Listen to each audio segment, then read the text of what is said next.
Hello, this is James. Hello, this is Emily. So today, as a 35-year-old ADHD, I want to talk about how TCM, which stands for Traditional Chinese Medicine, say about ADHD and how we can use TCM to help our ADHD fellows and also our ADHD children. I'm actually using it for myself and also our son Jason. And to be honest with you, we've been seeing some great results. And because my wife Emily, she's so into anything about health, so she's joining us today. And also she'll be helping me demonstrate where the acupressure points are, and I'll give her a massage on those points. You didn't tell me that. Yes, she wasn't aware of it, but that's why today's video is going to be fun.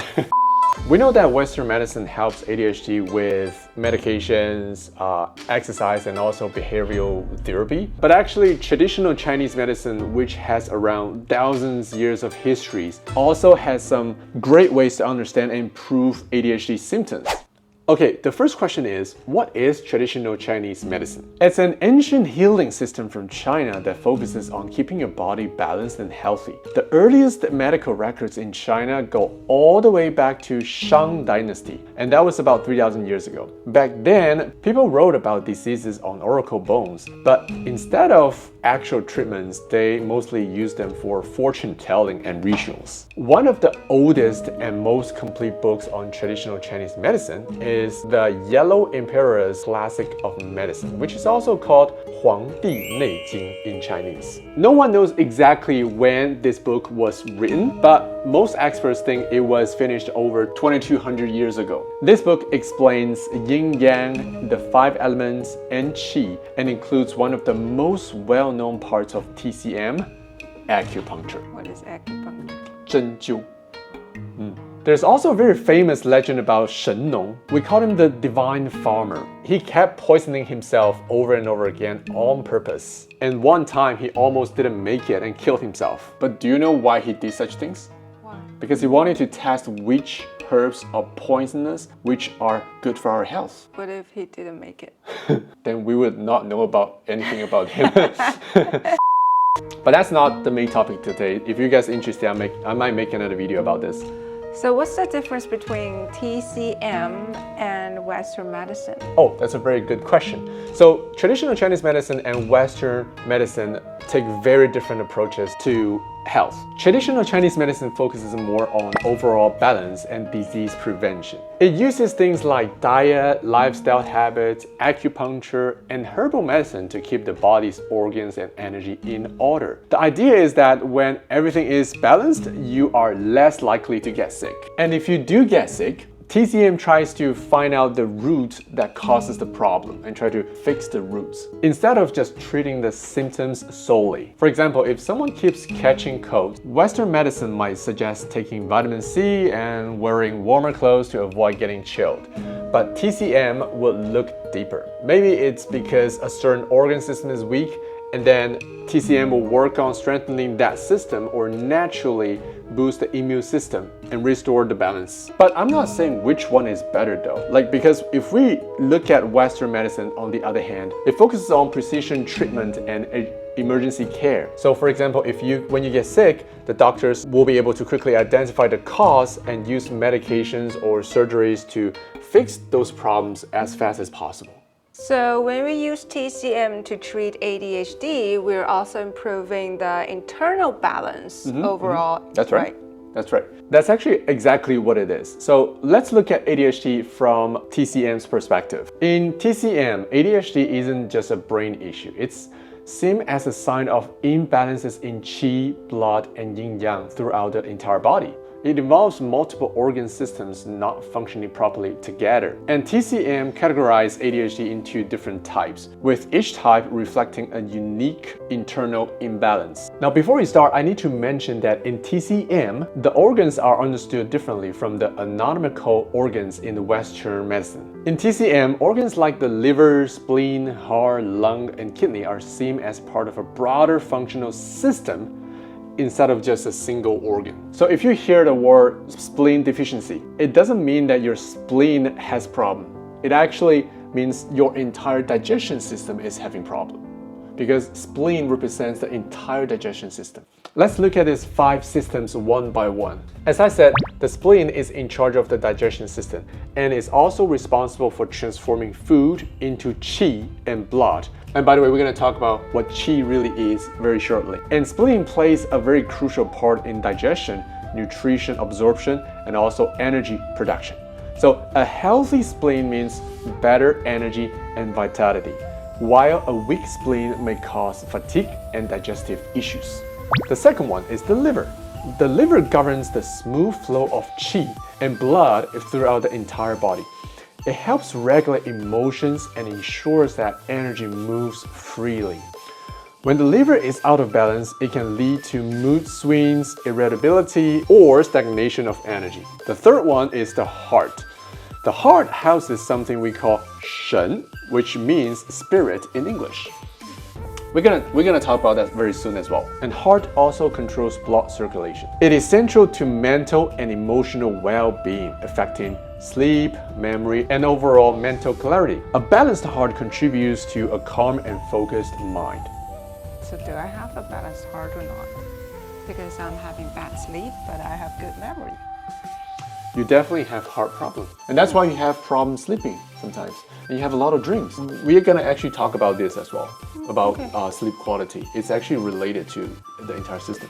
So my heart is not working well. It's not. So number 4 is the lung. The lung manages qi in our body. It is essential for breathing and helps maintain a smooth flow of energy, as well as defending the body against external pathogens.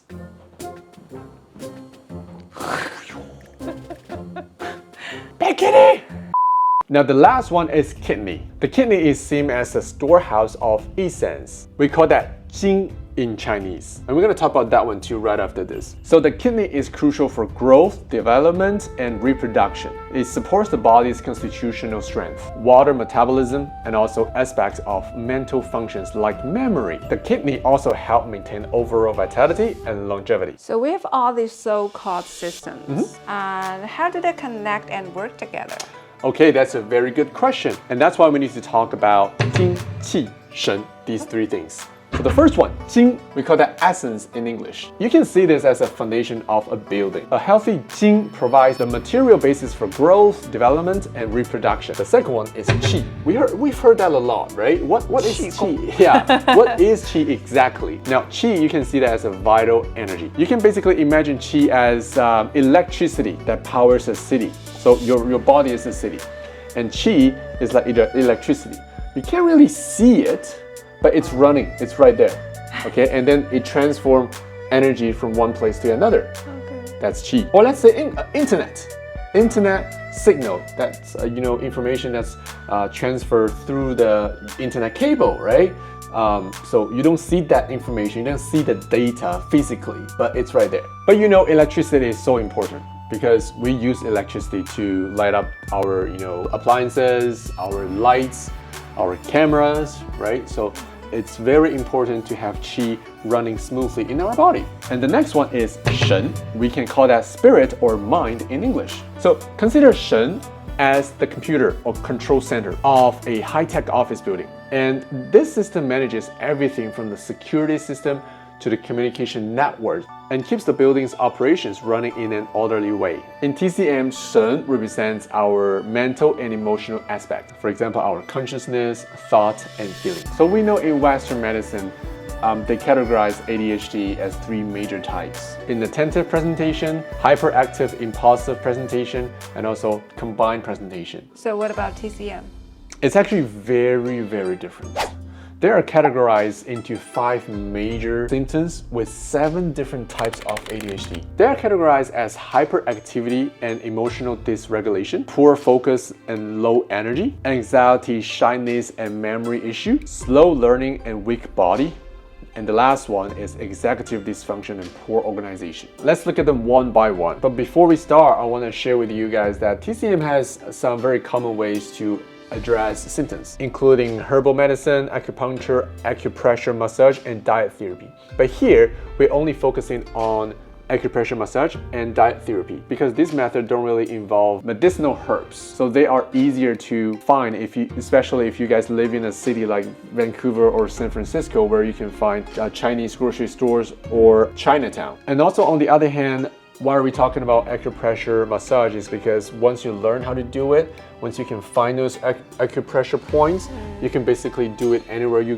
go. So it's very convenient and practical. But of course, if you can find an acupuncturist or traditional Chinese medicine doctor around your neighborhood, that's even better. Okay, now let's look at all these 5 different symptoms and what TCM can actually help us. The first one, hyperactivity emotional dysregulation. And there are 2 different kinds of ADHDs. The first one's called heart, liver, fire ADHD and phlegm heat ADHD. So they have some shared symptoms. For example, struggle with restlessness, impulsivity, and emotional ups and downs, hard to sit still, reactions are quick and intense. Sleep is often terrible as well, either having trouble to fall asleep or waking up constantly during the night. These 2 have very similar major symptoms, but they're actually also different. Yes, they're both hyperactive. But if we look at heart, liver, fire ADHD, they might feel hot, have a dry mouth, may get constipated, and often have a red tongue with a yellow coating. Yeah, that's the most common symptom. When someone is having fire. Yeah, we say internally. 上火, right? Yeah. But you guys have to understand one thing, that's not like literally fire in our body, okay? It's something related to our emotion as well.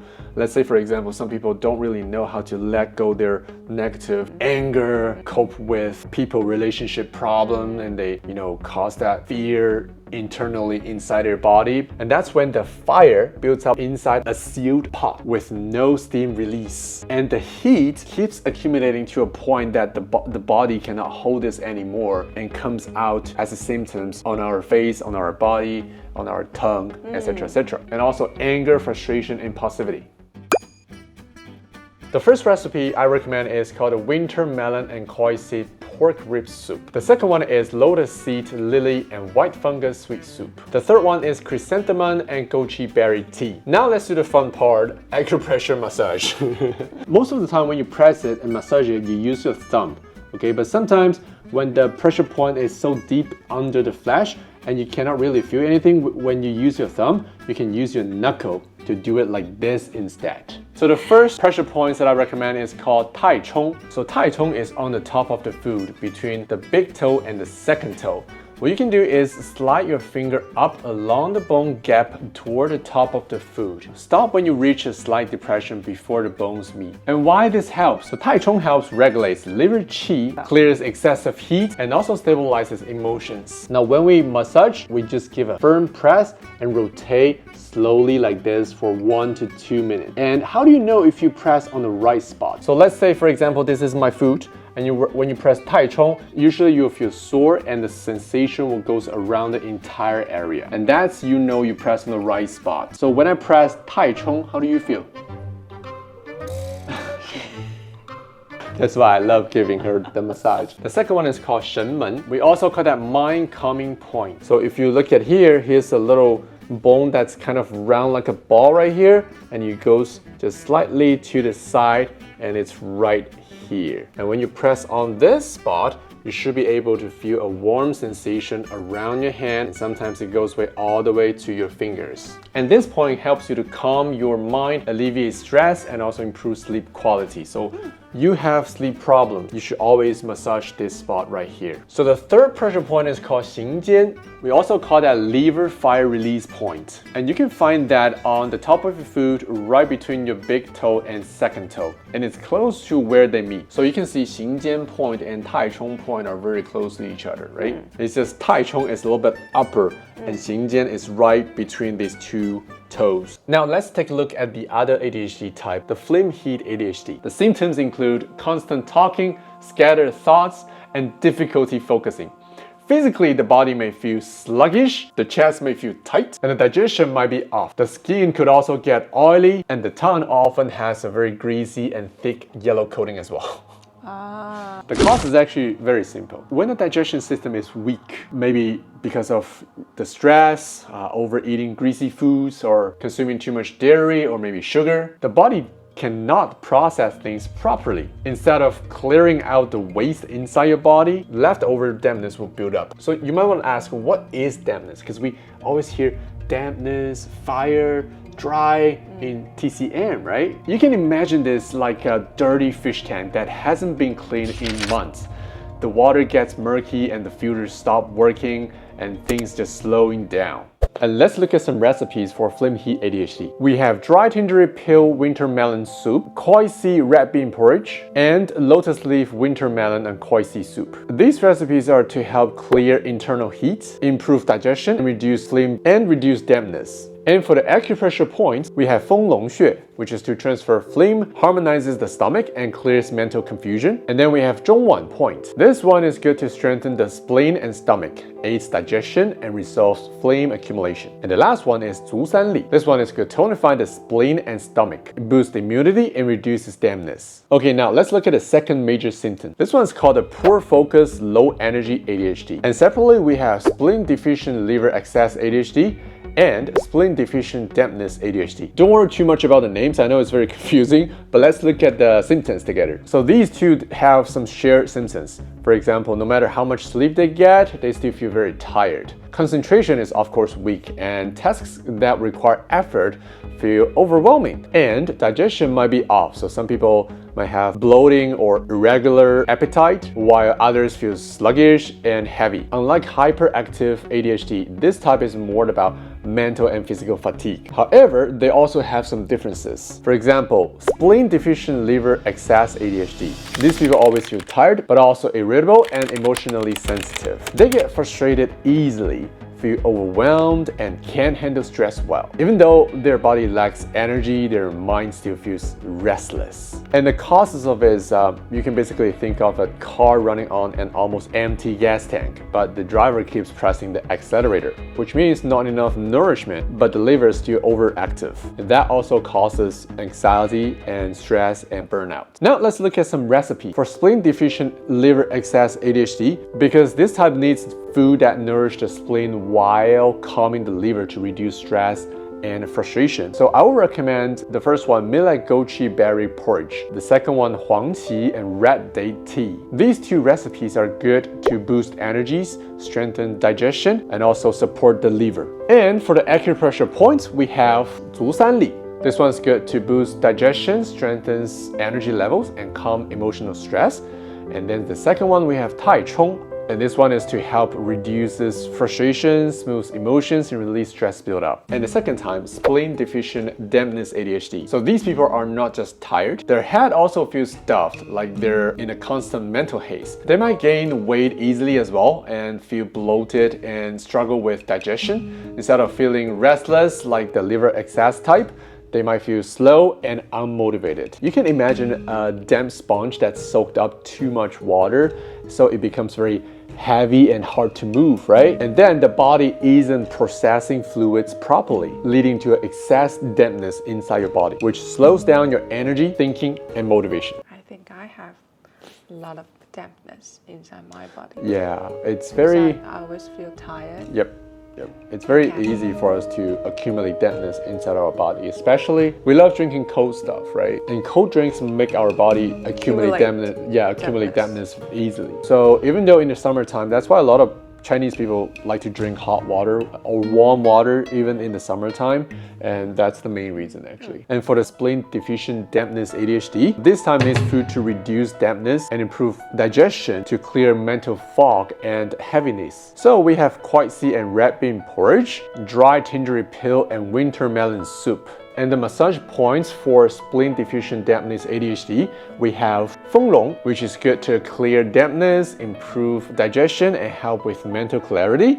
And 中脘. 中脘 is good to strengthen digestion, reduces bloating, and enhances nutrient absorption. And here comes the third major symptom, which is anxiety, shyness, and memory issues. And this one is called a heart spleen-deficient ADHD. The major symptoms include struggling with anxiety, shyness, lack of confidence, and memory problems. So they are very sensitive emotionally, and sometimes they try to avoid social interactions. There's often trouble sleeping with a lot of dreams or even insomnia. Some people might also experience loss of appetite, palpitation, or frequent sighing. Like, yes. right.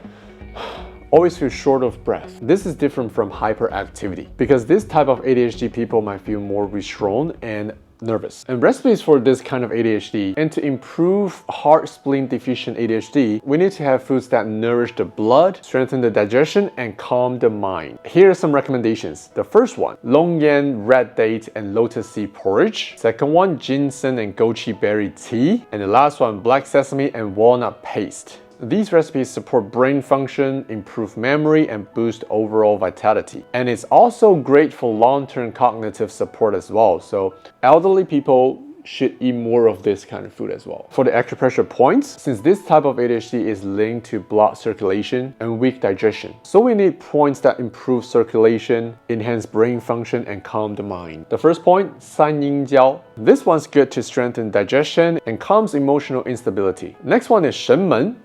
This one is to smooth anxiety, improve sleep, and reduces nervousness. The last one is bai hui. This one is good to boost focus, clear brain fog, and improve memory. So every time before we start the work? Every time when you feel tired, or every time before you start your work, you can always massage these spots. Now here comes the fourth major symptom, slow learning and weak body. And this type of ADHD, we call that kidney essence deficient ADHD. People with this kind of ADHD often struggle with slow learning along with weak memory and low energy as well. Learning new things might take longer than others, and even when they study, they quickly forget the material. That is definitely Jason. Nothing goes into his head. And also they might experience lower back or knees soreness. And unfortunately, when people have kidney deficiency, it's very likely that they get aged quicker than others as well. For example, wrinkles, dry skin, hair loss, or hearing issues. And also they may have black circles.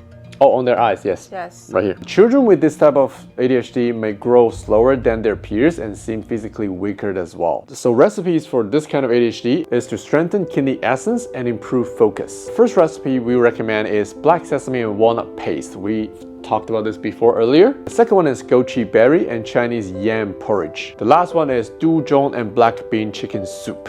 Black sesame, black beans, Black rice. black rice, yes. These ones are very good for kidney system. And these recipes in general help with our digestion and circulation. For acupressure points, we have the first one, Yongquan. This one can boost kidney function and reduce fatigue and improve memory.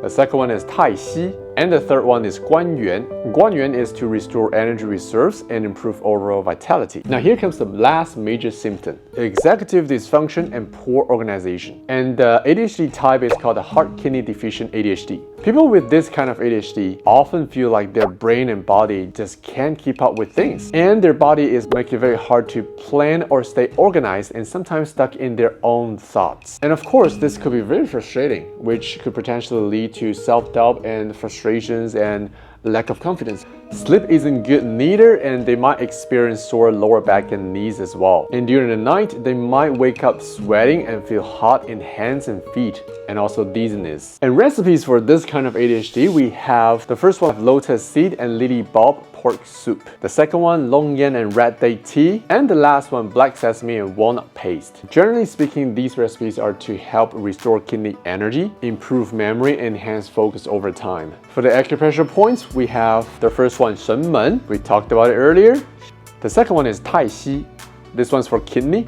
And the third one is called san yin jiao. This one is to support digestion, balance emotions, and boost brain function. So what should they do if they have more than one type of ADHD? Maybe they have some mixed. Yeah, combination. Some people have all 7 of them actually. But don't worry, it's common to see people have 2 or 3 combined together, because when you have just one single symptom, it's usually a systematic problem inside your body, right? What you can do is to prioritize the strongest symptoms. For example, if you are struggling with restlessness and emotional instability, then very likely you have the heart and liver fire ADHD. So you can work on this first. And what I recommend you to do is you document the process. You write down what you did, how you feel about it. So after a few weeks or maybe 1 to 2 months, you can look back and see how you feel now compared to where you were before. There are also two other things I like to mention. When following a diet for ADHD management, it's best to avoid spicy, greasy, and deep fried foods as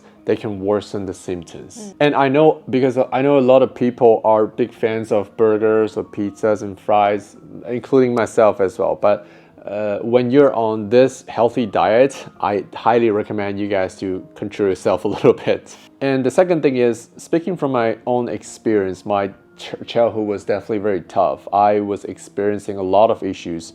I didn't have learning disability or memory issues, but I was an angry kid in general. And then I was making trouble for my parents and my teachers, and definitely hard to stay still in the classroom. But over the years, I constantly, eating healthy, doing exercises, and doing CBT. We call that cognitive behavioral therapy, which means when you have, like, for example, you can start your mission, you have executive dysfunctions, then you try to break down your big tasks into smaller pieces, so that helps you to get going. But at the very beginning, you need to recognize the issues and address the issues accordingly. We call that CBT. What I want to tell you guys today is, that's also one of the reasons I make this video, is ADHD is not a monster. It's not something that we cannot treat or nothing can help us. If you follow the healthy routines and do exercises, follow your CBT, your therapy, I guarantee you things will get better. It takes, the most frustration thing is it takes a long time to see the results, right? But guys, the most important thing is we should never give up on yourself. And that's why I make this video. I want to, help others as well. Okay, that's everything for today. And you might find this video here interesting as well. Might as well take a look. And if you found this channel helpful, please consider subscribing to our channel. And I'll see you guys until next time. Bye-bye. Bye-bye.